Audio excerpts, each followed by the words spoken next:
Pour permettre à son petit ami décédé d'entrer dans son corps, la petite amie prit ses cendres dans la boîte et les versa dans une tasse, puis elle y ajouta de l'eau et les but. Après une gorgée, elle découvrit que le goût était sucré. Elle comprit immédiatement que les cendres étaient fausses, mais elle venait juste d'organiser des funérailles pour son petit ami. À son insu, son petit ami était non seulement vivant mais immortel. Peu de temps auparavant, il avait accidentellement obtenu un système. S'il accomplissait 100 tâches pour sa petite amie, il pourrait obtenir l'immortalité. Lorsqu'il avait accompli 99 tâches, le premier amour de la petite amie revint de l'étranger. L'homme savait que sa petite amie l'avait toujours considéré comme un remplaçant de son premier amour. Il craignait que sa petite amie ne ravive les choses avec son premier amour et ne l'abandonne. Et en effet, la première chose que fit l'ex en revenant fut de le repousser loin de la femme. Lorsqu'il apprit que la femme allait se marier, feignant l'indifférence, l'ex se tourna pour partir. Il affirma qu'il n'interférerait jamais à nouveau dans la vie de la femme. En entendant cela, la femme se hâta de le persuader de rester. Elle dit qu'elle allait rompre immédiatement avec l'homme. En entendant les paroles de sa petite amie, l'homme devint très anxieux. Ses 100 tâches n'étaient pas terminées, il ne pouvait absolument pas rompre maintenant. Avant qu'il ne puisse penser à une façon de répondre, l'ex toussa soudainement une gorgée de sang. Il mentit en disant qu'il avait une grave maladie cardiaque.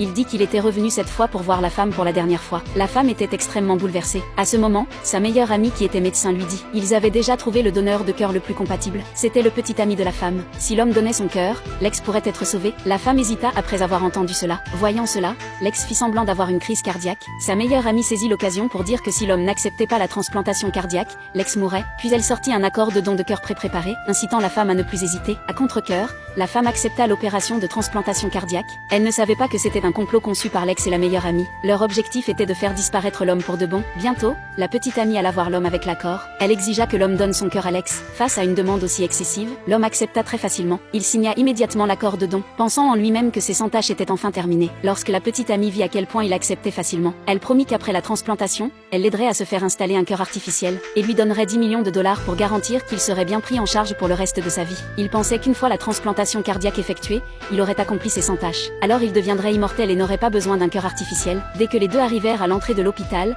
la petite amie hésita. Elle sentit soudain que faire cela était trop injuste pour l'homme. Elle suggéra qu'il ne devrait pas procéder à la transplantation. Au moment crucial, elle commença en fait à avoir pitié de l'homme. L'homme paniqua. Si la petite amie regrettait, il ne pourrait pas obtenir l'immortalité. Alors il saisit précipitamment la main de la petite amie et fit semblant d'être affectueux. Il dit que tant qu'elle pouvait être heureuse, il ferait n'importe quoi. À peine eut-il fini de parler, une voiture fonça droit vers eux. Finalement, l'homme fut renversé au sol et était à peine en vie. S'accrochant à son dernier souffle, il exhorta la petite amie à se hâter à l'hôpital pour effectuer la transplantation cardiaque pendant que son cœur battait encore. Émue par lui, la petite amie l'encouragea à vivre et décida de ne pas donner le cœur à l'ex. Elle ne prévoyait plus de donner son cœur à l'ex. L'homme paniqua immédiatement en entendant cela. Si la transplantation avait lieu, il accomplirait ses 100 bonnes actions. Alors il pourrait vivre éternellement. S'il ne procédait pas au don de son cœur, avec ses blessures actuelles, il mourrait vraiment. À ce moment, la meilleure amie apparut à temps. Elle appela un groupe de personnes pour porter l'homme dans la salle d'opération. L'homme espérait ardemment obtenir l'immortalité après l'opération, mais une fois